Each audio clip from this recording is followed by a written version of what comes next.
You ever sit in a room that's just a little too quiet? Like the air's holding its breath, waiting for something to crack. That's not paranoia. That's the signal. But most people, they ignore it. They light another candle, put on their favorite song, and pretend the walls ain't closing in. Because facing the truth, that would mean action. That would mean change. And people don't like change. They like comfort, even if it's killing them slow. You ever sit in a room full of laughter, full of smiles, full of everything that looks right, and yet something in your gut twitches? Not pain, not panic, just a disturbance. A whisper with no voice. A shadow that doesn't move when everything else does. That's not nothing. That's the itch you can't scratch. The alarm clock inside your soul that's been ringing long before your mind caught up. But what do most people do? They sit there, coffee, adjust their masks, and keep nodding like good little dolls, because facing the twitch would mean something's off. And when something's off, well, that would mean change, wouldn't it? See, the discomfort you feel, that isn't the enemy. That's the message. That's the real you tugging at your sleeve while the fake version of you is busy putting on a show. It's your intuition in a straitjacket, screaming through a gag. But you've been trained, haven't you? Trained to smile through it. Trained to say it's fine even when your bones are buzzing. Trained to treat discomfort like it's rude, like it's drama. Like it's just another phase that'll pass if you just keep quiet and behave. What a joke. No one teaches you that discomfort is a compass. A nasty little gift from the part of you that doesn't lie. It doesn't come wrapped in shiny paper. It doesn't bring flowers. It shows up dripping in cold sweat and awkward silences. It speaks in stomach knots and tight chests. But it's honest. It's the only honest thing in a world that thrives on make-believe. You ever wonder why people stay in places that make them sick? Why they keep working jobs that hollow them out? Why they sleep next to lovers who don't even see them anymore? Because they buried the signal. They heard it once, didn't like what it said, and shoved it into a lockbox labeled overthinking. But that signal, oh, it never really dies. It waits for the right moment to knock again. Sometimes louder, sometimes disguised as a breakdown or a fight or a silence that's just a bit too heavy. And when it knocks, it doesn't care if you're ready. It doesn't care if the timing is bad or if you've invested too much or if people will talk. It just wants you to move, it wants you to act. But instead you scroll. You smoke, you sleep, you schedule, and you call it normal. You decorate your discomfort and call it life. But discomfort doesn't come to decorate. It comes to evict. It comes to shove you out the door you were too scared to open yourself. And the longer you ignore it, the more it grows. It doesn't need words. It doesn't argue. It just exists louder every day until suddenly you can't sleep, you can't eat. You can't even fake your smile anymore without your jaw shaking. That's not a phase. That's your soul throwing furniture at the windows, screaming to be heard. And what do? Medicate it, motivate it, mute it. It's always funny how people beg for signs, but when they come in the form of unease, they call it weakness. When they come dressed as anxiety, they label it dysfunction. When they come with tears, they say it's drama. But when your body screams and your heart races for no reason, and your energy drains just by being near certain people or in certain pee, that's the warning. And here's the part that stings a little: the discomfort will keep coming until you finally get the joke. Until you realize it's not just in your head, it's in your bones, your blood, your breath. It knows what's wrong, even if your brain keeps saying, maybe it's not that bad. That's the most dangerous phrase of all. Maybe it's not that bad. It's the lullaby of the lost. It's what you tell yourself right before the next collapse, right before the rug gets yanked and you realize the cracks weren't just in the walls, they were in you. But people keep patching up the cracks with distractions. New clothes, new plans, new people. They redecorate the prison cell and pretend it's a palace. But you can't unfeel the truth. You can't unknow the fire once it starts burning in your gut. And the longer you lie to yourself, the more it consumes you from the inside out. That's the real joke. You think you're staying safe, but really you're just sinking in silence. Loyalty. Now that's a funny little word, isn't it? Wrapped in gold, dipped in honor, dressed up like a hero. Be loyal, they say. To what exactly? To pain. To people who wouldn't blink if you vanish. To a system that chews you up and hands your bones back in a paper bag. People wear loyalty like a badge, like it makes them noble. But there's a difference between being loyal and being trapped. And some folks don't know where that line is. Or maybe they do, but crossing it would mean finally admitting the truth. And truth? Oh, it's got sharp edges. See, no one tells you that loyalty can rot, that it can become a cage built out of your own promises. You keep giving, keep bending, keep bleeding because you said you would. Because you made a vow or a pact, or maybe just didn't want to seem like the bad guy. So you stay. Not because it's right, not because it's healthy, but because walking away would make too much noise. And God forbid you upset the illusion. God forbid you be the one who breaks character. But what if I told you loyalty isn't always a virtue? What if it's a mask for fear? A desperate little trick we play to feel needed. Because if you stop being loyal, what are you then? Disposable. Alone? That's the trick right there. You get so tangled in someone else's mess, someone else's dream, someone else's chaos, you forget you ever had your own. You become a background character in your own damn story, and you call it devotion. You call it love. You call it duty.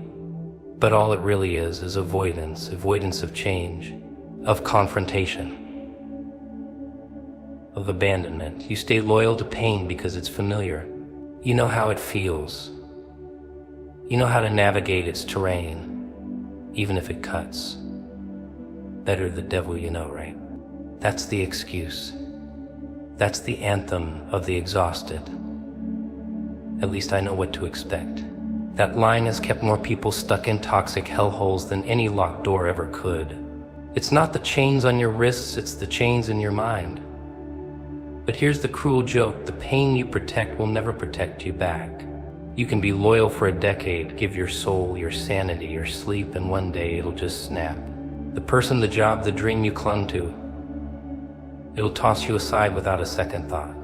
And you'll stand there, stunned, betrayed, wondering what went wrong. You think loyalty buys you safety, but really it just buys you a front row seat to your own seat.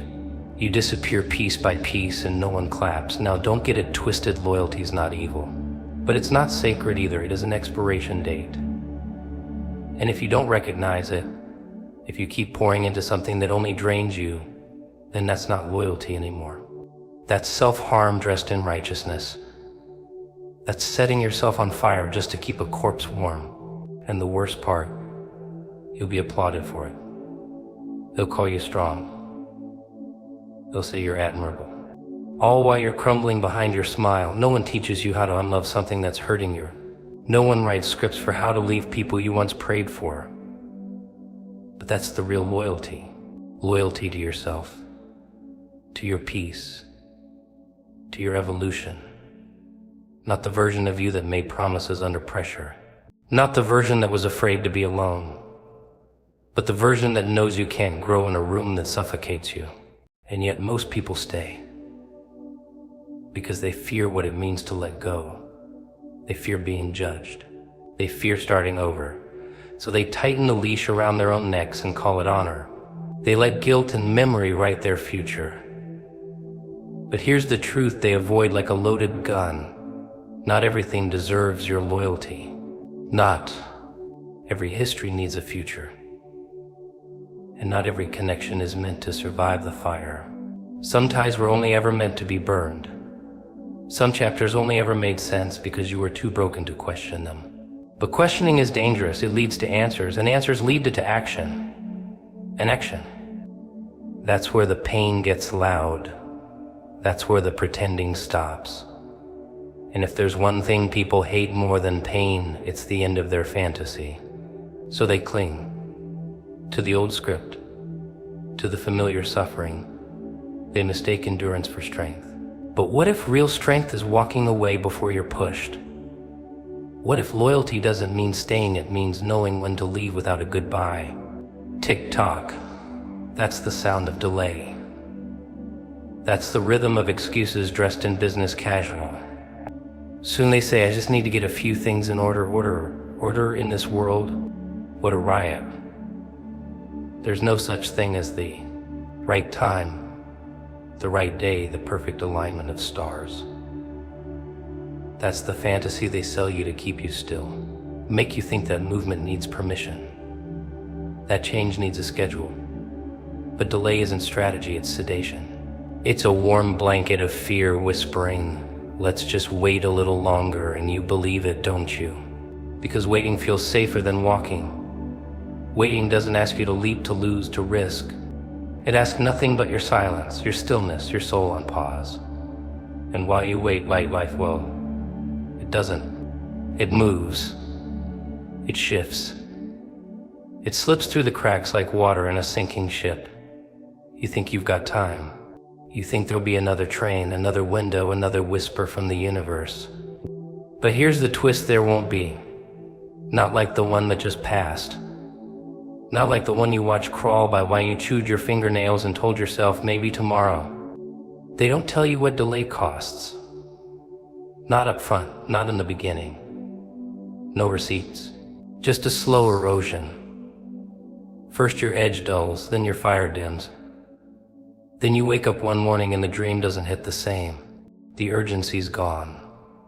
The voice that used to scream is now a whisper. And you tell yourself you're growing up, being realistic. No, you're decaying in plain sight, rotting under the weight of waiting. Because every time you stall, something inside you shrinks. Something powerful, primal, your instinct to act, to rise, to move. But the world loves a good delayer. They celebrate your patience, your calm, your responsible planning. They don't see the panic behind your smile. They don't hear the ticking in your chest, they just see someone who's taking their scorn time. But what's really happening is, you're negotiating with fear. And fear's a hell of a liar. It says, what if you fail? It says, what will they think? It says, you're not ready. And oh, how you listen, you hold hands with fear like it's your oldest friend. You sit at the table and let it pour you another drink, another excuse, another delay. But every delay is a deal you didn't know you signed. You trade momentum for the illusion of control. You trade action for analysis. You build spreadsheets for a life that's begging for a fire. And you call it smart. You call it wise, but deep down, you know it's fear dressed in logic. And logic's never moved a soul out of misery. Logic keeps you stuck, safe, numb. Logic says, let's wait until it's obvious. But by the time it's obvious, it's already over. The moment passed, the magic gone. The door closed quietly without ceremony. See, life doesn't wait. It tests, it offers, then it moves on. And if you're still standing there when it turns the corner, that's not life's fault, that's yours. You knew, you felt it, that pull, that heat, that something. And you hesitated, you blinked, you checked your calendar. You asked for signs, then ignored them. You said not yet while everything in your body screamed out. That's the tragedy. Not that you didn't know, but that you did. And still chose comfort. Still chose later, still chose delay. And delay becomes the disease. It spreads. It infects every part of you. Soon you're delaying your dreams, your voice, your truth. You're not just waiting on the next step, you're waiting to live. You become a ghost in your own timeline, watching life happen through the glass, smiling, nodding, pretending this cage is a castle. You build routines to mask the rust, you decorate the rot. You master the art of surviving instead of choosing to act. But here's the cruel joke, delay doesn't protect you. It just makes the fall slower. It makes the regret sharper. Because when the lights dim and the crowd leaves and you're alone with the silence, that's when delay laughs. That's when all those moments you passed up come crawling back in black and white. No sound, just a reel of could haves and should haves. And you'll reach for them, but they won't reach back, they never do. Because the moment's gone. And all that's left is the echo of your pause. You ever watch someone hold a mask for so long, they forget what their real face looks like? It's fascinating. A little tragic. A little poetic. Everyone's got their costume. The confident one, the kind one, the humble one, the broken one who doesn't ask for much. Oh, that one's popular. But underneath all that polite decay is something raw, something loud, something wild. And no one wants to touch it. Not because it's wrong. No, because it's real. And real is dangerous. Real doesn't follow the script. Real doesn't ask permission. So what do people do? They shrink. They play small.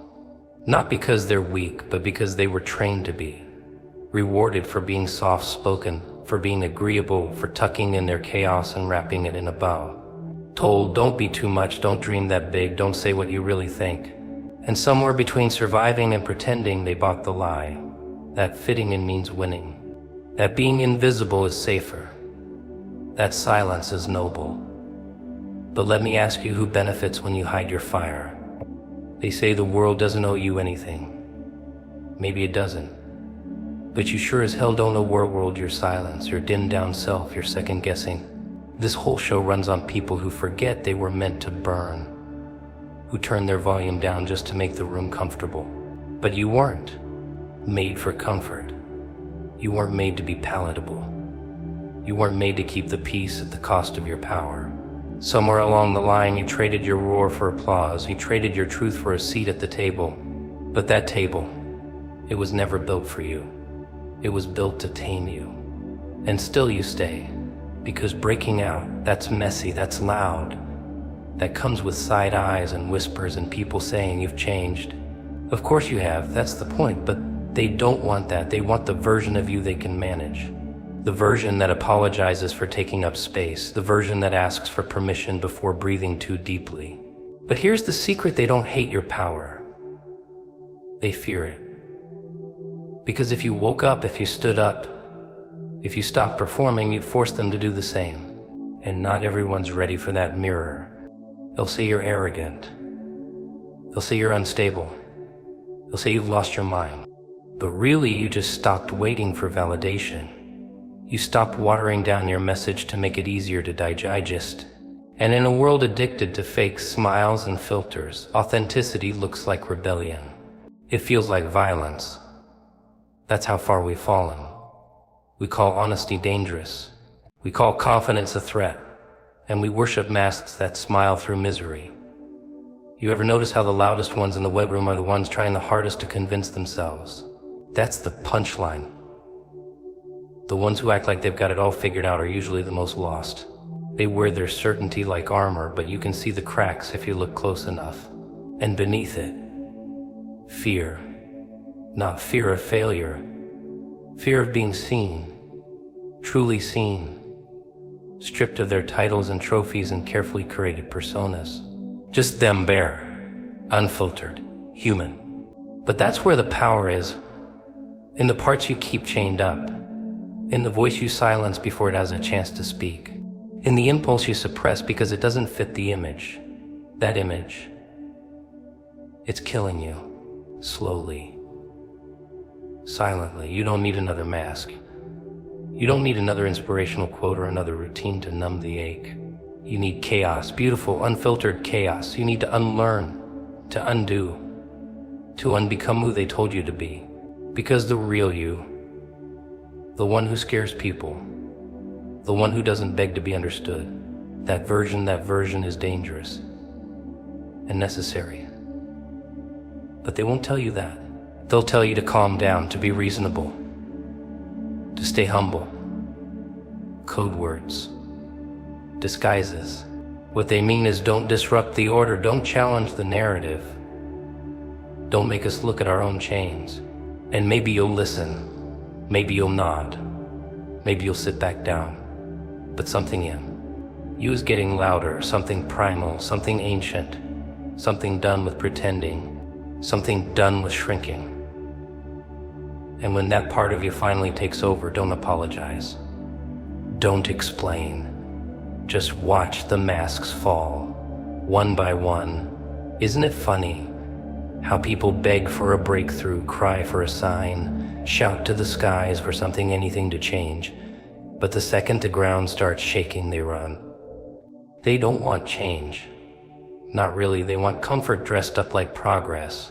They want the illusion of growth, the aesthetic of transformation, but none of the mess, none of the pain, none of the blood, because real change, oh, that's violent. That's ripping your own skin off and stepping into the cold with nothing but scars and teeth. See, everybody wants the crown, but no one wants to crawl through the dirt to earn it. They want results, but they flinch at the process. And then they wonder why nothing ever happens. Why life keeps circling back to the same miserable patterns. Maybe, just maybe, it's because you're still wearing the same mask, reciting the same lines, dancing the same dance for an audience that's not even paying attention anymore. But you keep going. Because deep down you think if you suffer long enough you'll be rewarded. That's the lie, that's the trap. That's the joke they built this whole circus around. Pain doesn't equal progress. Endurance isn't the same as evolution. You can bleed for years and still stay stuck. You can carry everyone's weight, play martyr, sacrifice your sanity and still wake up empty. Because effort without alignment is just noise. Motion without direction is just chaos. But it looks busy, right? It feels like something's happening. And that illusion is enough to keep most people from ever asking the real question, what am I actually building here? They love the grind. They worship the hustle. They wear burnout like a badge of honor. But if you strip away the noise, the caffeine, the quotes on the wall, what's left? A person who's terrified to stop, because stopping means silence. Stopping means reflection. Stopping means you might have to admit that the life you're breaking your back to maintain doesn't even fit anymore. It's a cage, and the door's been open the whole time, but you won't walk out. Not yet. Because that cage is familiar, predictable, comfortable. You've memorized the limits of your own prison and convinced yourself that's freedom. That's security, that's life. And you'll defend that cage with everything you've got. You'll call it loyalty. You'll call it duty. You'll call it love. But what you won't call it is what it really is: fear.